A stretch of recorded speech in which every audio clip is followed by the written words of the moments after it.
Muito bem, com o Tiago Gomes, que é técnico do INSS. O tema principal hoje, olha, é preciso intermediário para solicitar benefícios do INSS? O Tiago Gomes esclarece pra gente. Bom dia, doutor. Bom dia, Clevânia. Bom dia, Ariane. Bom dia. Há não muito tempo atrás, as pessoas tinham mais facilidade ou tinham a sensação de maior facilidade, porque todo mundo sabia que tudo se resolvia na agência. Então, qualquer dúvida, qualquer interesse em dar entrada num requerimento, qualquer orientação que precisasse, a pessoa se dirigia à agência e tinha esse serviço diretamente na agência. Com esse programa de transição desses serviços para as plataformas digitais, começou a surgir esse tipo de dificuldade, porque muita gente, de fato, não tem familiaridade com essas novas ferramentas, com essas novas tecnologias, e por falta de informação, muita gente também fica naquela situação de que agora o INSS não ajuda mais, não orienta mais, agora é cada um por si, e acaba tendo que recorrer a pessoas que se apresentam como as pessoas que vão resolver, né, que vão dar entrada, que vão intermediar essa questão junto ao INSS. Mas é importante a gente deixar claro que todo o apoio, toda a orientação que o INSS sempre deu enquanto as agências prestavam todos os serviços, ele continua dando agora. Claro que de uma forma diferente e com mais comodidade para os segurados, porque hoje praticamente todos os serviços que antes eram realizados de forma presencial na agência, hoje são realizados de forma remota através do aplicativo Meu INSS. Está disponível para qualquer pessoa baixar na Apple Store, na Play Store, para aparelhos Android, aparelhos da Apple. Pode ser acessado pelo computador, pelo tablet, enfim. E nesse aplicativo você consegue dar entrada em qualquer requerimento de benefício que você deseje. Você consegue obter extratos, certidões, informações a respeito do benefício, do histórico de contribuições. Você consegue, ao dar entrada num requerimento, você consegue tirar foto pelo próprio aplicativo dos documentos que você precisa anexar nos requerimentos para instruir a análise desse pedido, né? Para as pessoas que não têm familiaridade com essa tecnologia, tem a central de atendimento 135, que para quem tem dificuldade. Exatamente, que pode... Ou tem medo, né? De repente tem medo. A central 135, ela pode tanto providenciar algumas solicitações, dar andamento em algumas questões, quanto naquelas em que ela não pode fazer isso diretamente, ela pode orientar o segurado nas dúvidas que ele tiver a respeito de como fazer isso através do aplicativo do Meu INSS. E naqueles casos em que ainda houver alguma dúvida que não consiga ser sanada através da central 135, ainda existe a figura da agência da Previdência Social para fazer esse atendimento direto à pessoa, caso ela precise de alguma orientação, de algo mais específico que ela não consiga sanar através desses canais. É importante a gente sempre destacar que a figura do intermediário não é uma figura necessariamente ilegítima. Existem pessoas como, por exemplo, você pode precisar ou pode se sentir mais seguro em contratar, vamos supor, a figura de um profissional, um advogado, ou você pode ter uma pessoa que já está mais acostumada a lidar com esse tipo de requerimento e vai ter mais facilidade para cuidar dessa tramitação, e essa pessoa pode sim atuar ali como intermediário e auxiliar, mas isso é opcional. Nenhum segurado é obrigado a contratar nenhum tipo de profissional, nenhum serviço para dar entrada no INSS, para fazer qualquer tipo de solicitação. E é inclusive importante também a gente sempre bater nessa tecla de que ao buscar a figura de intermediários é necessário ter muita cautela, porque hoje a gente sabe que as pessoas se aproveitam muito dessa necessidade, infelizmente, para ter acesso a dados de interessados, de requerentes do INSS. O INSS não entra em contato com você para pedir esses dados. Não entra em contato diretamente. Se alguém falar com você e pedir esses dados, desconfie, né? Exatamente. Mas aí, a partir do momento em que você busca um intermediário, que às vezes você não conhece, você não sabe qual é a índole da pessoa, qual é a procedência, você às vezes está chegando porque aquela pessoa chegou até você e você decide confiar nela, ou alguém falou, alguém indicou. Isso é um caso é necessário ter muito cuidado, porque os dados que você vai passar para que essa pessoa resolva o seu problema junto ao INSS são dados sensíveis. Você está passando dados pessoais, dados do benefício, às vezes dados de acesso ao Meu INSS, e esses dados, quem tiver a posse, infelizmente, tem um poder muito grande ali para manipular o benefício, e para aplicar, infelizmente, golpes que muitas pessoas acabam caindo hoje por conta dessa desinformação e dessa confiança em pessoas mal intencionadas. E o nosso internauta aqui, o Séries and Movers, diz aqui o seguinte: os advogados fazem esse tipo de processo do INSS. E o valor em atraso, ou o valor em atraso que é pago pelo INSS, em algumas situações, é recebido pela pessoa, 90% fica com o profissional, apenas 10% com o dono do benefício. Isso é um absurdo. Ele pergunta aqui, há casos dessa forma e como deve ser, se deve proceder em caso disso? Porque para mim isso aqui é um abuso, né? Sim. Aí é o seguinte, na verdade existe uma normatização que é da carreira da advocacia, né? Aí é uma questão já com a OAB, com o Conselho de Ética da OAB e as entidades que fiscalizam isso. Existem parâmetros dentro dos quais os advogados podem trabalhar. Então, a pessoa que estiver numa situação como essa, ela pode buscar a OAB ou algum profissional da área para se informar a respeito do que é permitido e do que é justo cobrar ou não. Agora, a gente sabe que na advocacia existe uma margem considerável de liberdade ali do profissional para definir qual é o valor do serviço que ele vai praticar.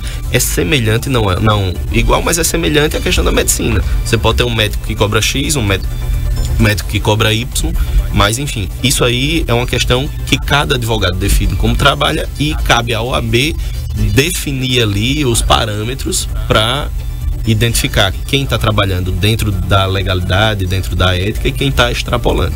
Mas a gente precisa esclarecer que, independente de a pessoa ter contratado um advogado, ter sido o advogado que deu entrada nesse requerimento, conseguiu o benefício ou não, o INSS não faz nenhum tipo de retenção e nenhum tipo de pagamento direto ao advogado.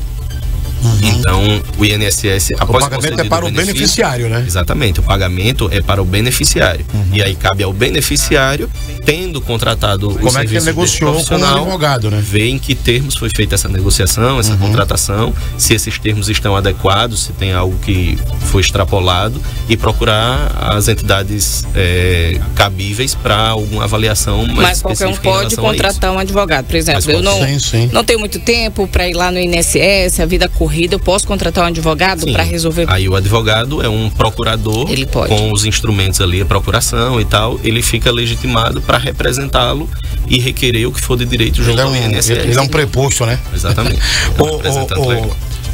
Tiago, uma pergunta aqui que chega da Maria, ela é da Lagoa Grande dos Basílios. Ela diz o seguinte: quero entender aqui uma coisa e não consigo. Gostaria que vocês esclarecessem, não só para mim, mas para toda a população aposentada e que depende de banco. O Bradesco de Igaci não está mais funcionando e colocaram todos para o Banco do Brasil. Ela diz aqui, o Banco do Brasil é uma bagunça. Sou aqui do Lagoa Grande dos Basílios. Eu não entendi aqui essa questão de transferência de banco, enfim, acho que o INSS tem alguma coisa a ver com isso aqui, não? É o seguinte, imagine Igaci, não é isso? Igaci, pronto. Você imagine que, vamos supor, Igaci tem 2 bancos em que é possível fazer o pagamento dos benefícios do INSS. Vamos supor nesse caso aí, Banco do Brasil e Banco Bradesco. Quando uma aposentadoria, uma pensão por morte, um auxílio-doença é concedido para uma pessoa de Igaci, o sistema do INSS automaticamente faz a distribuição desses benefícios entre as instituições bancárias daquela cidade, para dividir o fluxo e evitar que todo mundo se concentre numa mesma agência. Só que às vezes acontece de uma agência, como é o caso do Bradesco, fechar na cidade. E aí, a partir do momento que essa agência fecha, o INSS deixa de ter essa instituição como credenciada para receber os pagamentos ali naquela localidade. Então, automaticamente, quando isso ocorre, essa instituição vai ser retirada do sistema e as pessoas que recebiam nesse banco vão ser redirecionadas para um outro banco que esteja apto a prestar aquele serviço na cidade. Justamente porque aquelas pessoas que, por exemplo, ainda não têm o cartão do INSS, não tem outra forma de receber, vão precisar do atendimento bancário para conseguir receber esse pagamento. Então, se você está ali através de uma instituição que não existe mais, essa transferência bancária que é feita pelo próprio INSS? Aí essa transferência bancária é feita automaticamente pelo INSS, a partir do momento que determinada instituição bancária é descredenciada naquela localidade. No entanto, ninguém é obrigado a continuar recebendo o benefício naquela agência. Aquilo ali é uma medida de excepcionalidade. O INSS está dizendo o seguinte: olha, se você não tiver uma agência de preferência, uma conta de preferência para receber, eu vou ter que direcionar o pagamento para essa instituição aqui. Mas se essa pessoa, por exemplo, tiver uma conta na Caixa Econômica Federal ou em alguma outra instituição bancária, e ela preferir receber esse pagamento diretamente nessa conta, ela pode buscar o banco dela e dizer: olha, eu recebo esse benefício aqui e eu quero cadastrar essa minha conta para receber esses pagamentos do INSS. Se esse banco trabalhar, se essa conta, esse tipo de conta dessa pessoa permitir o recebimento de pagamentos do INSS, ela vai passar a receber normalmente nessa outra conta, independente de ter agência ou não daquele banco naquela localidade. Muito bem, a Givaneide diz aqui o seguinte, ainda dentro desse tema que a gente falava aqui sobre a questão dos valores aí, de contratação de advogado e tudo mais. Ela diz aqui o seguinte: mas quando na justiça já fica 20% retido para o advogado, como devo proceder? A questão da justiça é o seguinte: a justiça trabalha de uma forma diferente. Não, né? que ela fala nesse negócio do benefício, que você contratou advogado. Porque mas a justiça já pode bloquear 20%? É porque é o seguinte: quando é dada a entrada na justiça, o advogado pode apresentar o contrato de honorários que ele fez com a pessoa e informar: olha, eu já combinei com o cliente valor X a título de honorários, então na hora que for emitido o pagamento do retroativo, já seja feito o desconto desses honorários. A justiça pode concordar e autorizar que no pagamento já seja feita essa separação, por uma questão de comodidade das partes, entendeu? Mas, e isso aí é uma coisa lícita. Não há nada de irregular nessa questão. Se houver alguma suspeita de irregularidade em algum procedimento, em alguma conduta do profissional que está conduzindo esse processo, aí a orientação que a gente pode dar é que essa pessoa procure a OAB, a Comissão de Ética da OAB, para buscar mais informações a respeito. Ô, Tiago, é um alerta, na verdade, sobre... Tem ouvinte aí? O INSS, ele usa intermediário para liberar salário e maternidade? A gente está vendo muito nas páginas de redes sociais, né? Muitas propagandas patrocinadas, falando: você tem direito ao salário e maternidade. Existe isso? O INSS libera esse salário e maternidade? O INSS não possui absolutamente nenhum tipo de profissional, de serviço para fazer essa intermediação. A relação do INSS é única e exclusivamente de forma direta com o seu segurado ou com aquele procurador que ele nomeou para representá-lo perante o INSS. Então, pessoas que se apresentam como pessoas que conseguem resolver questões junto ao INSS, elas não têm nenhuma relação com a instituição. Então, a partir do momento que você decide seguir e confiar numa pessoa dessa, passar o seu caso, a sua situação para uma pessoa dessa resolver, é importante que saiba, tenha consciência de que está assumindo esse risco por conta própria, porque você está delegando, você está passando para essa pessoa dados seus de natureza pessoal, sem que você tenha nenhuma garantia do INSS, porque o INSS não trabalha com nenhum serviço dessa natureza. Muito bem, tem ouvinte aí através de áudio no nosso WhatsApp 996398389. Vamos ouvir a pergunta do ouvinte, vamos lá. Eu quero saber do advogado aí, essas provas de vida da gente, porque nós fizemos o ano passado no CAI, que é onde faz Bolsa Família. Nós fizemos o cadastro lá. Nós que somos aposentados, o auxílio de doença. Aí eu quero saber como é que fica.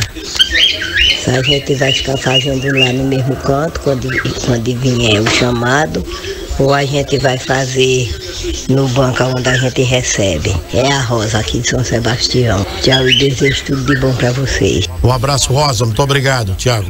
Obrigado, dona Rosa. Um abraço também. É o seguinte, sobre essa questão aí da prova de vida, a gente tem algumas informações que são interessantes. Durante esse ano, até o final do ano, estão suspensas aquelas ações que bloqueavam o pagamento, que suspendiam o benefício por não realização da prova de vida. Tá? Então a gente precisa aguardar aí alguma normatização, alguma orientação oficial a respeito de como isso vai voltar a ser feito e para entender em quais localidades, se vai ser banco, se vai voltar a ser feito no INSS, se vai ser feito através de algum cadastro público. Mas o que é que está sendo desenvolvido e que está bem adiantado, que a gente deve ter disponível em breve. Os bancos de dados governamentais, hoje, que trabalham com a plataforma do Gov, sistemas do Gov, estão tendo sistemas de biometria, de identificação, de reconhecimento facial e tal, implementados. E esses bancos de dados passarão a ser interligados com o sistema do INSS. Então, por exemplo, muito em breve, a pessoa vai baixar o e-título para fazer a votação ali durante as eleições. Ao fazer o reconhecimento facial ali no sistema do e-título, esse sistema automaticamente vai se comunicar com o INSS e isso vai funcionar como uma prova de vida. E da mesma forma que o e-título, outros sistemas, outros bancos de dados em que a pessoa precise usar identificação biométrica, né, que é a digital, reconhecimento facial, eles também vão se comunicar com o INSS para que não seja necessária mais, ou pelo menos para a grande maioria das pessoas, não seja mais necessária essa ida a um estabelecimento só para fazer isso. Muito em breve isso já vai passar a ser feito através desses bancos de dados quando a pessoa for fazer um outro serviço. Colocou a digital, fez o reconhecimento facial, isso já vai informar para o INSS, olha, essa pessoa está viva e isso já vai suprir a prova de vida, tá? Mas por enquanto a gente tem que aguardar mais informações para ver de que forma isso vai voltar a ser feito mais de imediato. Vamos lá, uma última pergunta do ouvinte, vamos lá. A questão do banco eu entendi, mas eu quero saber assim, se eles podem estar bloqueando o benefício do idoso, porque eles não conseguem tirar em outro banco, sendo a mesma agência Bradesco com 24 horas, porque está bloqueado e só tem que ir, sei lá, no Banco do Brasil, em folha. Eu gostaria de saber se isso está certo. Olha só. É o caso lá de Igaci.